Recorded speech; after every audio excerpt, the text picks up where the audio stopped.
अस्सलामुअलैकुम। Tally school के इस एजुकेशन प्रोग्राम में खुश आमदीद। ये प्रोग्राम टीवी पर हुकूमत पाकिस्तान और सबक फाउंडेशन की शिराकत से पेश किया जा रहा है। इसके लेसन्स पाकिस्तान के तमाम तालीमी बोर्ड्स बशमूल कैम्ब्रिज के सिलेबस के मुताबिक तैयार किए गए हैं, जिसमें एजुकेशनल कंटेंट सबक फाउंडेशन प्रोवाइड कर रही है। सबक फाउंडेशन की वेबसाइट sabak.pk पर केजी से 12वीं जमात तक वीडियोस और प्रैक्टिस टेस्ट बिल्कुल मुफ्त दस्तयाब हैं। फिज़िक्स लेसन में आज हम रिफ्लेक्शन ऑफ लाइट के टॉपिक को डिस्कस करेंगे, जो कि फेडरल बोर्ड पंजाब केपीके की class 10th chapter number 12 geometrical optics में मौजूद है, और यही टॉपिक सिंध बलूचिस्तान और कैम्ब्रिज की क्लास 10th में भी मौजूद है। इन वीडियोस को सुनने के बाद, देखने के बाद आपको reflection, laws of reflection, refractive index का जो कंसेप्ट है वो अच्छे तरीके से समझ आ जाना चाहिए। आज के लेसन और इससे मुंसलिक तमाम वीडियो लेक्चर्स को घर बैठ के देखने के लिए आप sabak.pk की वेबसाइट पे जा सकते हैं और वहां फ्री वीडियो लेक्चर्स के साथ साथ प्रैक्टिस टेस्ट भी मौजूद हैं, जिन्हें देखकर आप अपने कॉन्सेप्ट्स को पुख्ता कर सकते हैं और इम्तिहानात में ट्यूशन लिए बगैर शानदार नंबर हासिल कर सकते हैं। ये सब कुछ sabak.pk की वेबसाइट पर बिल्कुल मुफ्त दस्तयाब है।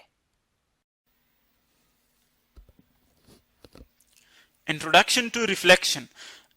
चूंकि यहाँ पर हम जनरली रिफ्लेक्शन की बात नहीं करते, मतलब सारे वेव्स की बात नहीं करते, इसीलिए पर्टिकुलरली यहाँ पर हम जो वेव्स यूज करेंगे वो है वाटर वेव्स, जो कि हमने रिपल टैंक में पढ़े थे कि किस तरह रिपल टैंक में वाटर वेव्स प्रोड्यूस होते हैं।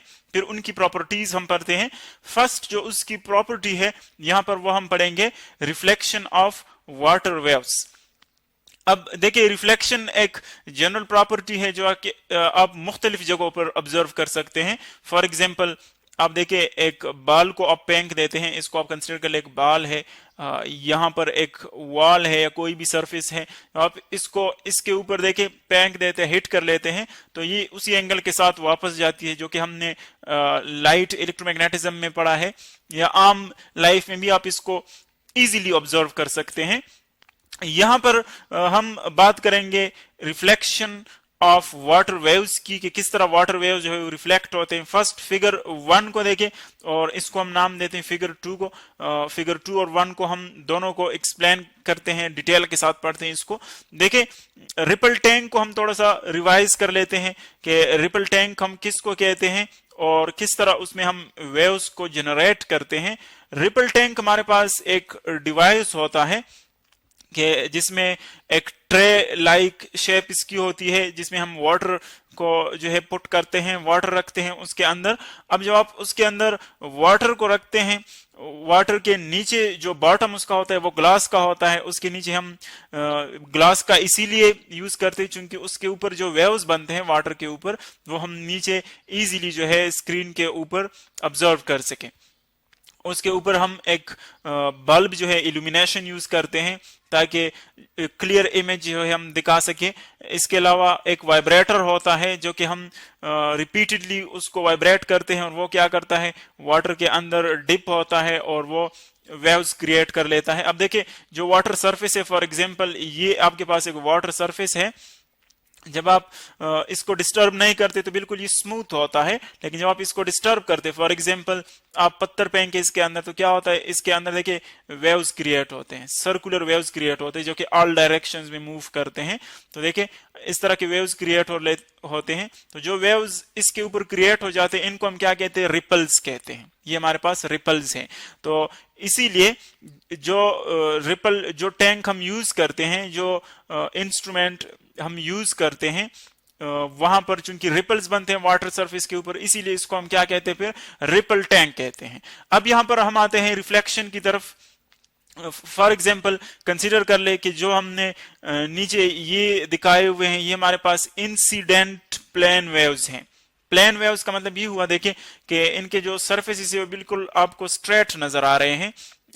बिल्कुल ऐसे ही स्ट्रेट नहीं होते जो वाटर वेव्स हम यूज करते हैं रिपल टैंक में, क्योंकि वो आपको सर्कुलर नजर आएंगे। लेकिन अगर हमारे पास वेव्स ऐसे हो जिनकी डायमेंशंस बहुत ज्यादा बड़े हो, यानी फॉर एग्जांपल जिस तरह के आप पॉन्ड में कंसिडर करते हैं तो पॉन्ड का तो लेंथ बहुत कम होता है, डायमेंशन उसके बहुत कम होते हैं, इसीलिए अगर हम एक बहुत बड़ा इनफाइनाइट जो है एक पॉन्ड कंसिडर कर ले तो वहां पर जो फिर लार्ज डिस्टेंस पर जो वेव्स बनेंगे, जो लार्ज डिस्टेंस कवर करने के बाद आपको नजर आएंगे, वो बिल्कुल अप्रोक्सीमेटली आपको इसी तरह नजर आएंगे, बल्कि जो पार्ट आप उसका लेंगे सर्कुलर वेव्स का वो आपको प्लेन ही नजर आएगा। तो इनको हम कहते हैं प्लेन वेव्स। देखिए बिल्कुल आपको स्ट्रेट नजर आ रहे हैं। ये एक वेव है हमारे पास वाटर का फॉर एग्जाम्पल, ये दूसरा, ये तीसरा, इसी तरह ये मुख्तलिफ ग्रुप ऑफ वेव्स हमने दिखाया हुआ है। इन दो वेव्स के दरमियान जो डिस्टेंस होता है उसको हम क्या कहते हैं? वेवलेंथ कहते हैं, जिसको हम लैम्डा से रिप्रेजेंट करते हैं किसी भी दो वेव्स के दरमियान। आप देखिए जो डिस्टेंस होगा वो लैम्डा होगा। अब देखें जब ये वेव्स ट्रेवल करते हैं हम क्या करते हैं? इसकी रिफ्लेक्शन ऑब्जर्व करना चाहते हैं। रिफ्लेक्शन का मतलब ये होता है कि जब कोई ऑब्जेक्ट मूव करता है, ट्रेवल करता है, वो आगे किसी ऑब्स्टेकल के साथ स्ट्राइक करता है और वापस आ जाता है, इस वापस आने को हम क्या कहते हैं? रिफ्लेक्शन कहते हैं। तो यहां पर भी देखें वाटर वेव्स हैं जो कि मूव करते हैं इन दिस डायरेक्शन, राइट की तरफ। अब देखिए राइट पर हमने इसके सामने किसी एंगल पर रखा हुआ है एक ऑब्स्टेकल। देखिए ये एक ऑब्स्टेकल है, मतलब एक रुकावट है जो कि हमने इसके रास्ते में रखा हुआ है, पाथ में रखा हुआ है, जिस पाथ पर ये मूव कर रहा है। तो देखिए जब ये मूव करेगा और यूं जाएगा, जिसको हमने एक इस एरो से शो किया हुआ है, जब ये इसके साथ स्ट्राइक करेगा, इस ऑब्स्टेकल के साथ जब ये टकराएगा तो फिर क्या होगा? क्योंकि इससे तो ये पास नहीं हो सकते ये वेव्स, हमने एक हार्ड ऑब्स्टेकल रास्ते में रखा हुआ है, तो क्या होता है कि ये वेव्स बाउंस बैक कर लेते हैं, यानी वापस मुड़ जाते हैं, इसके साथ टकरा जाते हैं और रिफ्लेक्ट हो जाते हैं, वापस चले जाते हैं। तो देखें जो इसकी बाउंसिंग बैक है वो हमने इस एरो से दिखाया हुआ है आपको, यूं यानी इस पाथ पर ये रिफ्लेक्ट हो जाते हैं, वापस चले जाते हैं। अब देखें ये इसी पाथ पर क्यों रिफ्लेक्ट हो जाते हैं, कोई दूसरा पाथ क्यों नहीं हो सकता? क्योंकि हमने लॉज ऑफ रिफ्लेक्शन में पढ़ा है कि कोई भी ऑब्जेक्ट या कोई भी वेव जब किसी ऑब्स्टेकल के साथ स्ट्राइक करता है तो पहले तो हम ये कर लेते हैं कि उस ऑब्स्टेकल का जो सरफेस है उसके ऊपर हम एक परपेंडिकुलर लेते हैं। देखिए ये सरफेस है इसका जो हम दिखा रहे हैं, ये इसका सरफेस है, उसके ऊपर हमने एक परपेंडिकुलर लिया है जो कि आपको ये नजर आ रहा है। इसको हम नाम देते हैं लेट, ये एम और ये है एम प्राइम, यानी एम एम प्राइम जो है वो एक परपेंडिकुलर है इस सरफेस के लिए, मतलब ये कि सरफेस के साथ वो 90 डिग्री एंगल बनाता है। तो देखें इस ऑब्स्टेकल के साथ एक तो हमारे पास एंगल बनता है इन इंसिडेंट वेव्स का, जो वेव्स टकराते हैं किसी सरफेस के साथ, किसी ऑब्स्टेकल के साथ, उनको हम क्या कहते हैं? Incident waves. इंसिडेंट वेव्स यानी जो टकराते हैं उनको हम कहेंगे इंसिडेंट वेव्स। अब ये हमारे पास है इंसिडेंट वेव्स जो कि आगे जाते हैं, टकराते हैं, जो एंगल ये इस परपेंडिकुलर के साथ बनाएंगे उसको हम कहेंगे एंगल ऑफ इंसिडेंस, या इसको हम सिंपली यूं कह सकते हैं कि हमारे पास है थीटा आई। थीटा एंगल को शो कर रहा है और आई का मतलब है इंसिडेंस। तो देखिए यहां पर ये जो एंगल बनता है इनका, ये सरफेस और परपेंडिकुलर के दरमियान जो एंगल बनता है इनका, सरफेस और इन वेव्स की डायरेक्शंस के दरमियान जो एंगल बनता है इसको हम क्या कहेंगे? Angle of incidence. देखिए ये हमने थीटा आई से शो किया हुआ है। अब जब ये वापस जाते हैं तो ये लॉज ऑफ रिफ्लेक्शन में हमने पढ़ा था कि जिस एंगल के साथ वो स्ट्राइक करेंगे उसी एंगल के साथ वो वापस मुड़ जाते हैं, वापस बाउंस बैक कर लेते हैं। तो देखिए जो जब ये वापस बाउंस बैक करेंगे तो उसका एंगल जो दूसरा बनेगा वो ये होगा, उसी परपेंडिकुलर के साथ एंगल बनेगा, लेकिन उन वेव्स का एंगल हम लेंगे जो कि वापस जा रहे हैं। अब देखिए वापस ये वेव्स जा रहे हैं तो हम इनका एंगल लेंगे परपेंडिकुलर के साथ, जो कि हमने शो किया हुआ है थीटा आर से। तो लॉज ऑफ रिफ्लेक्शन में पढ़ा था कि थीटा आई वो हमेशा इक्वल होता है किसके? थीटा आर के, यानी एंगल ऑफ इंसिडेंस वो इक्वल होता है एंगल ऑफ रिफ्लेक्शन के। ये लॉज ऑफ रिफ्लेक्शन में हमने पढ़ा था। तो इस तरह के अगर आप देखें तो हम इजीली रिपल टैंक में ऑब्जर्व कर सकते हैं कि जब वेव्स आते हैं वो टकराते हैं किसी ऑब्स्टेकल के साथ तो ये उसी एंगल के साथ वापस बाउंस बैक कर लेते हैं। इसको हम कहते हैं रिफ्लेक्शन ऑफ वाटर वेव्स। और ये जो हर्डल, ये जो ऑब्स्टेकल हम यूज कर लेते हैं ये हार्ड होना चाहिए और आमतौर पर हम स्मूथ ही यूज करते हैं ताकि रिफ्लेक्शन जो है वो हम इजीली ऑब्जर्व कर सकें, वो ज्यादा कम्प्लेक्स ना बन जाए। ये तो हमने देखे एक स्ट्रेट सरफेस के लिए यूज किया। अब फिगर 2 जो है वो सिर्फ इसकी जनरलाइजेशन है कि अगर हमारे पास सरफेस इस तरह स्मूथ ना हो, यानी कर्व्ड हो, जिस तरह के देखिए आपको ये सरफेस नजर आ रहा है, ये बिल्कुल स्मूथ नहीं है, देखिए इस तरह का सरफेस है यूं, तो फिर क्या होगा? देखिए उसी तरह के वाटर वेव्स हमने शो किए हुए हैं। ये एक वाटर वेव है, एक वाटर वेव ये है और एक वाटर वेव ये है। ये जो पिंक लाइन है ये इसकी डायरेक्शन को शो कर रहे हैं कि वाटर वेव्स इस डायरेक्शन में जा रहे हैं। देखिए ये बिफोर रिफ्लेक्शन है, जो वेव्स जा रहे हैं उसकी तरफ, ये वो वेव्स हैं। जब आप देखें उसके साथ जब ये स्ट्राइक करते हैं, वो हमने सेकंड पार्ट में दिखाए गए हैं, जब वो स्ट्राइक कर लेते हैं वापस आते हैं, तो देखें ये सरफेस के जिस पार्ट के साथ स्ट्राइक होंगे उसी के मुताबिक, उसी एंगल के मुताबिक वापस आएंगे। तो देखिए यहां से जो यहां पर जो वेव स्ट्राइक करेंगे वो इस डायरेक्शन में बाउंस बैक करेंगे उसी एंगल के साथ, यहां पर जो है उसी एंगल के साथ यूं बाउंस बैक करेंगे, यहां पर उसी एंगल के साथ यू बाउंस बैक करेंगे। यानी अगर सरफेस हमारे पास कर्व्ड हो या स्ट्रेट हो, लॉज ऑफ रिफ्लेक्शन हर जगह पर वैलिड है, उसी एंगल के साथ वापस आएंगे। तो देखिए ये खास पॉइंट पर आकर कन्वर्ज हो जाते हैं, यानी प्लेन वेव्स में तो उसी एंगल के साथ वापस मुड़ जाते हैं, लेकिन अगर कर्व्ड सरफेसेस हो तो वहां पर हमारे पास क्या होता है, ये भी प्लेन वेव्स थे लेकिन आफ्टर रिफ्लेक्शन क्या होता है, ये एक खास पॉइंट की तरफ कन्वर्ज हो जाते हैं, और ये हमारे पास वैलिड होता है कर्व्ड सरफेसेस में।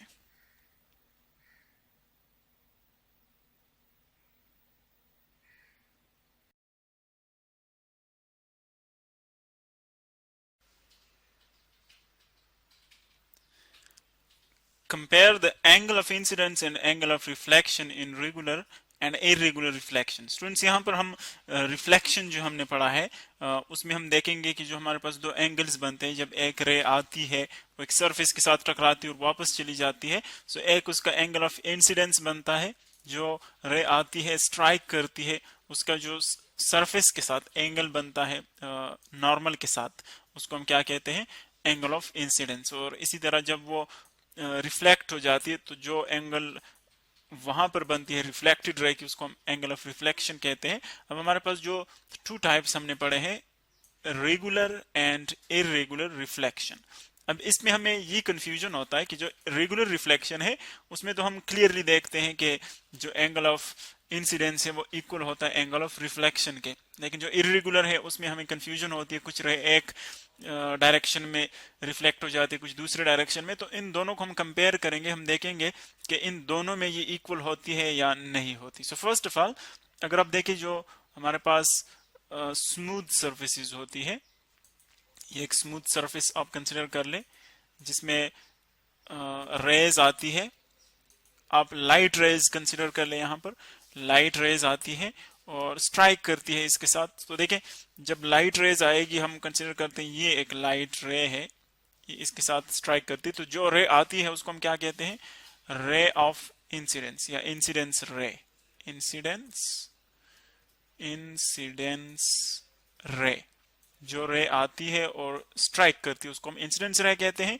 अब इसकी अगर डायरेक्शन हम शो करना चाहें, सो डायरेक्शन इसके हम यूं शो कर सकते हैं, चूंकि ये इस डायरेक्शन में आती है, सो एरो आप यूं यहाँ पर ड्रॉ कर सकते हैं। अब देखें जहां पर ये स्ट्राइक करती है वहां पर हम एक नॉर्मल कंसिडर कर लेते हैं। नॉर्मल का मतलब है कि ऐसा आप एक लाइन सेगमेंट कोई भी कंसिडर कर ले जो कि इस सरफेस को परपेंडिकुलर हो, उसको हम नॉर्मल कहते हैं। यानी ये इस सरफेस के साथ 90 डिग्री का एंगल बनाएगा, ये जो एंगल होगा और ये इस साइड पर, ये दोनों कितने होंगे, 90 डिग्रीज के। सो देखे हम जब इस तरह रेगुलर सरफेसेस में देखते हैं, स्मूथ सरफेसेस में, सो जिस एंगल के साथ ये रे स्ट्राइक करती है उसी एंगल के साथ ये रिफ्लेक्ट हो जाती है। जब उसी एंगल के साथ रिफ्लेक्ट हो जाए, सो हम कहते हैं कि यहां पर जो एंगल बनेगी इसको हम कहेंगे एंगल ऑफ इंसिडेंस, या उसको हम थीटा आई से रिप्रेजेंट करते हैं, एंगल ऑफ इंसिडेंस जो नॉर्मल के साथ बनाएगी। और इसी तरह जब ये रिफ्लेक्ट हो जाती है, सो आफ्टर रिफ्लेक्शन भी ये एक एंगल बनाती है, लेकिन नॉर्मल के साथ ये जो रे है जो वापस चली जाती है, ये जो एंगल बनाएगी नॉर्मल के साथ उसको हम कहते हैं theta R. Angle of reflection. So regular में हम देखते हैं कि कोई भी रे आप कंसिडर कर ले, कोई दूसरी रे यहां से कंसिडर कर ले, देखें एक दूसरी रे है वो यूं आती है तो इसी एंगल के साथ वापस चली जाती है। यानी यहाँ पर भी जो दोनों एंगल्स बनते हैं, ये आप नॉर्मल कंसिडर कर ले तो जो दो एंगल्स बनते हैं यहाँ पर भी इक्वल होते हैं। यानी रेगुलर जो हमारे पास रिफ्लेक्शन ऑफ लाइट है उसमें आप इजीली देख सकते हैं कि जो एंगल ऑफ इंसिडेंस है, angle of incidence theta I, वो इक्वल होती है angle of reflection theta R. Angle of incidence is equal to angle of reflection. इसी तरह अगर हम एक स्मूथ की जगह एक रफ सरफेस कंसिडर कर लें, देखिए ये एक रफ सरफेस है, आप यू इस पर जो अप एंड डाउन्स बना सकते हैं, ये एक रफ सरफेस है। देखें जिस तरह के आप एक पत्थर को कंसिडर कर सकते हैं, कोई दूसरी ऑब्जेक्ट जो कि इस तरह रफ हो, स्मूथ ना हो।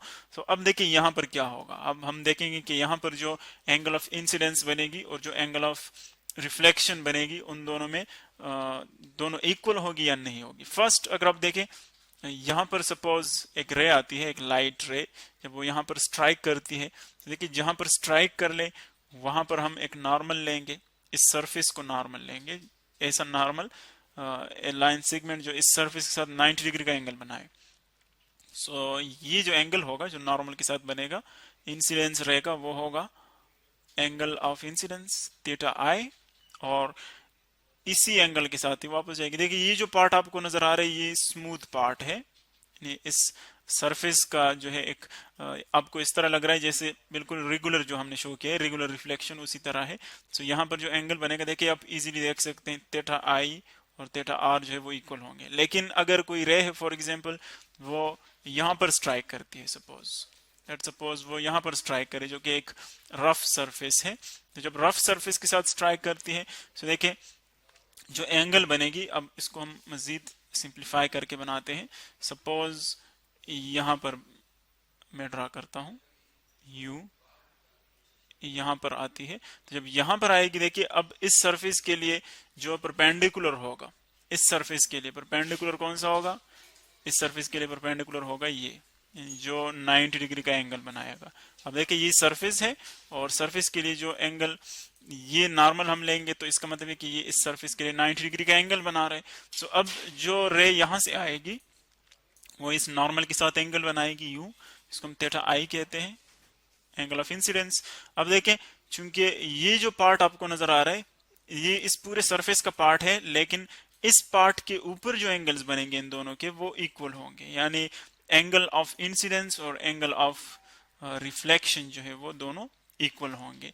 जितना एंगल ऑफ इंसिडेंस होगा उतना एंगल ऑफ रिफ्लेक्शन होगा। यानी किसी भी पार्ट के ऊपर, रफ सरफेस में भी किसी भी पार्ट के ऊपर आप एंगल्स को देखें तो जो डिफरेंट एंगल्स होते हैं, फॉर एग्जांपल एक ये सेट आप कंसिडर कर लें, ये सेट आप कंसिडर कर लें और दूसरा जो है वो ये सेट कंसिडर कर लें।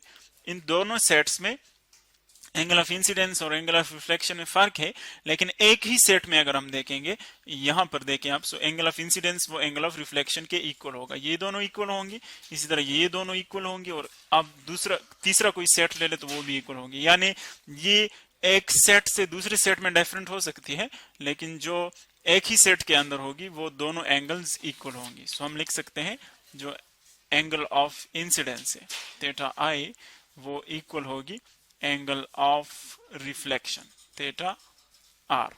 अब देखें दोनों में जो एंगल्स हैं अगर हम कंपेयर कर ले, एंगल ऑफ इंसिडेंस और एंगल ऑफ रिफ्लेक्शन किसी एक सेट में हमेशा इक्वल होगी, लेकिन जो स्मूथ सर्फेसिस है वहां पर जो रेगुलर रिफ्लेक्शन है वो होगी, और जो रफ सर्फेसिस है हमारे पास वहां पर डिफरेंट एंगल्स डिफरेंट डायरेक्शन में जाएगी, लेकिन एक सेट के अंदर उसकी जो थीटा आई है और थीटा आर वो दोनों इक्वल होंगे।